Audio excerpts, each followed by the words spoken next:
ഇന്ന് നമുക്കൊരു book mark ആയാലോ? ഇന്ന് ഞാനൊരു പാണ്ടേനെ വെച്ചിട്ട് ഒരു ബുക്ക് മാർക്ക് ഉണ്ടാക്കാൻ പോവാണ്. ആദ്യമേ ഞാൻ പാണ്ടേനെ വരച്ച് വെച്ചിട്ടുണ്ട്. അതിൻ്റെ മുകളിലേക്ക് ഞാനൊരു ബ്ലാക്ക് പെന്ന് വെച്ചിട്ട് ബോർഡർ ലൈൻ കൊടുക്കുകയാണ്. നിങ്ങൾക്ക് ബ്ലാക്ക് പെന്നോ ബ്ലാക്ക് മാർക്കറോ എന്ത് വേണമെങ്കിലും യൂസ് ചെയ്യാം. എന്നിട്ട് നിങ്ങളുടെ കയ്യിൽ സ്കെച്ചാണോ ക്രയോൺ ആണോ എന്ത് കളറാണുള്ളത് വെച്ച് കഴിഞ്ഞാൽ ആ കളർ വെച്ചിട്ട് നിങ്ങൾ കളർ ചെയ്ത് കൊടുക്കുക. പാണ്ടേനെ മാത്രമല്ല മുകളിൽ ഒരു റൗണ്ടും ഞാൻ വരച്ച് വെച്ചിട്ടുണ്ട്. ഈ റൗണ്ടും കൂടിയും അങ്ങനെ ചെയ്ത് കൊടുക്കുക. ബോർഡർ വരയ്ക്കുക, ഉള്ളിൽ ഏത് കളറാണോ നിങ്ങൾക്ക് വേണ്ടത് അത് അടിച്ചു കൊടുക്കുക. എന്നിട്ട് നിങ്ങളിത് രണ്ടും കട്ട് ചെയ്തെടുക്കുക. കട്ട് ചെയ്തെടുത്തതിന് ശേഷം നിങ്ങൾ ഈ പാണ്ടേനെ വെച്ചിട്ട് എവിടെയാണോ നിങ്ങൾ ഒട്ടിക്കേണ്ടത് ആ ഒട്ടിക്കേണ്ട ഭാഗം ഒന്ന് മാർക്ക് ചെയ്ത് കൊടുക്കുക. എന്നിട്ട് നിങ്ങൾ ആ ഭാഗത്ത് മാത്രം ഗ്ലൂ ഒട്ടിച്ച് കൊടുത്തിട്ട് പാണ്ടേനെ ഒട്ടിച്ചിട്ട് നിങ്ങളൊന്ന് വെയിറ്റ് ചെയ്യുക, അത് ഡ്രൈ ആവുന്ന നേരം. ഞാനിത് യൂസ് ചെയ്തിരിക്കുന്നത് സ്കെച്ച് ബുക്കിൻ്റെ പേപ്പറാണ്. നിങ്ങൾക്ക് അറിയാമായിരിക്കും അത്യാവശ്യം കട്ടിയുണ്ട് ആ പേപ്പറിന്.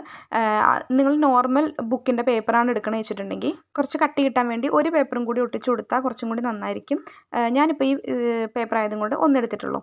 ഇനി നിങ്ങൾക്ക് എവിടെയാണോ അത് ഡ്രൈ ആയതിനു ശേഷം എവിടെയാണോ നിങ്ങൾക്ക് ബുക്ക് മാർക്ക് വെക്കേണ്ടത് ആ ഒരു പേപ്പറിൽ പേജ് എടുത്തിട്ട് നിങ്ങൾക്ക് ബുക്ക് മാർക്ക് ചെയ്തെടുക്കാം. ഇനി ബോറായിട്ടുള്ള ബുക്ക് മാർക്ക്സ് യൂസ് ചെയ്യാം. ഇങ്ങനെയുള്ള ക്യൂട്ട് സാധനങ്ങൾ ഉണ്ടാക്കി വെക്കുമ്പോൾ നിങ്ങൾക്ക് വായിക്കാനും ബുക്ക് തുറക്കാനും ഒക്കെ ഒരു സന്തോഷം ഉണ്ടാവും.